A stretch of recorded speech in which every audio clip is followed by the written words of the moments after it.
So in 2004, I was climbing the North Overhang on Intersection Rock in Joshua Tree, Mhm. and I'd done like there's this 5-7 exit that I'd done like a few weeks before, and then there's a 5-9 exit, and I was climbing up, and I was about like 10 feet from the top, and I I lost my balance. I started to get barn door, and I fell 70 feet and hit this ledge, and then I fell 30 feet and hit the ground. Oh, I yeah. spent, yeah, I spent like 81 days in the hospital that year. I had 8 surgeries. I It took me like 381 days before I started climbing again. Wow. Not that I was counting. So hold on, before we dive into, obviously this is going to have a huge impact on fear, and you're talking about rational versus irrational fear. But you were nearly out of there. You barn doored.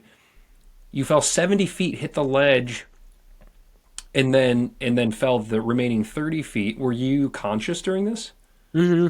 Yeah, yeah, conscious, and then like my body was all folded in half. I'd broken my neck, my lower back, my elbow was sticking out. Oh my I God. broken my clavicle, and my ankle was folding in half. I was bleeding out of my skull, and I was like, maybe I can still go top roping this afternoon. No. Yeah, it's like that wasn't a good day for top roping. And then Yeah. I By the way, at that point in time, it was a little late for the top roping. yeah, Maybe yeah, it's a little late you, for the top rope. you'd already chosen to solo. What does that experience have for you with regard to your mindset when it comes to climbing, let alone soloing? I mean, just really tying in and moving over rock again. Right. So then I had this like all of a sudden I viewed, before I fell, I kind of knew that like injury was a possibility. It's something that you have in the back of your mind. It's like, oh yeah, I could hurt myself here, but it hasn't happened before, so I should be okay. You think like, oh, I've climbed, you know, thousands of pitches of 5-9, like, and I haven't fallen on any of them. Like, why would I fall now? Hmm. And you have like this confidence, and then all of a sudden I was like, oh, it's like more of a possibility, and here's what happens if you do fall. And so then all of a sudden it's like, okay, uh, you have this, I had this like fear of the consequences, when really it's like, yes, it could happen, but then it was still like, I only fell like once out of like 1,000 times. And Hmm. so it's like, well, the consequences were really high, but the like risk of it happening is pretty low. Um, Sure. but and so my getting back into climbing, I've been a lot more aware of like the consequences of a big fall or injury, and how that would affect, not it wouldn't just affect my day, but wow, it could like affect your entire life. And so it's like navigating that fear. And I've still, I've always been like attracted to like climbing. I like highball bouldering, and I'll like solo occasionally. And I enjoy that feeling of that challenge. It's like a real mental challenge, like keeping your head focused, um, and kind of being aware of what you're doing. All right, y'all. Just a quick shout out to today's awesome sponsor, which is Friction Labs. A chalk. Look at this stuff. They make the best of the best. And now in 100% recyclable packaging outside and inside. Look at that. It's so good. I've been using this chalk for a decade, y'all, because it just works. It feels amazing on my skin. I chalk up less.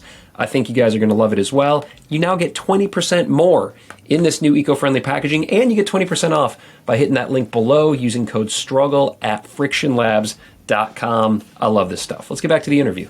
What is the allure? I mean, what's the experience like for you? Is it is it more of that mental challenge and focus more so than like a physical kind of freeness, and not being encumbered by cams and gear and harnesses and that kind of thing? Yeah, I mean, I think there's a little bit of both. It's a little bit like that. I mean, that's one of the things I actually got a lot of out of bouldering is like you don't have anything on you. It's just you and the rock. With soloing, it's you and the rock, but like for a much longer time. Hmm. But the climbing's a lot easier. Highball bouldering is like right in between. I haven't really done that much deep water soloing because with deep water soloing, you're taking bigger falls into the water, and it's kind of like, oh, you're still soloing, even though it's above water. But that's like another platform of climbing that kind of combines the two of like being really free, but also having this really strong mental component. And I think it's something that you can apply to like whatever type of climbing you're into, whether it's sport climbing or trad climbing. It's like having that focus when you're high above your bowl, going to the chains. Even though the climbing might be easy, it's still like you don't want to fall here. You might be nervous about sending or about maybe hurting yourself in a fall. The same with trad climbing. You might be like concerned about a piece blowing or about the safety of your situation. And I think that mental fortitude is it's an important part of climbing, and it's a real skill to develop. Do you have any sort of routine? Do you have mindfulness or breathing or a mantra or anything like that? Because the fear will come up. I mean, no matter how, if we've done it 1,000 times, a million times, where some days we just have this fear of falling. It's a very well placed evolutionary control for us. So, how do you manage that when you're stepping up to a big climb? There's this famous quote uh, that says, "Fatigue makes cowards of us all." When you're tired, you're more likely to get scared. Hmm. And that's certainly true of me. And so if I'm looking at something scary, then I make sure that it's well within my abilities.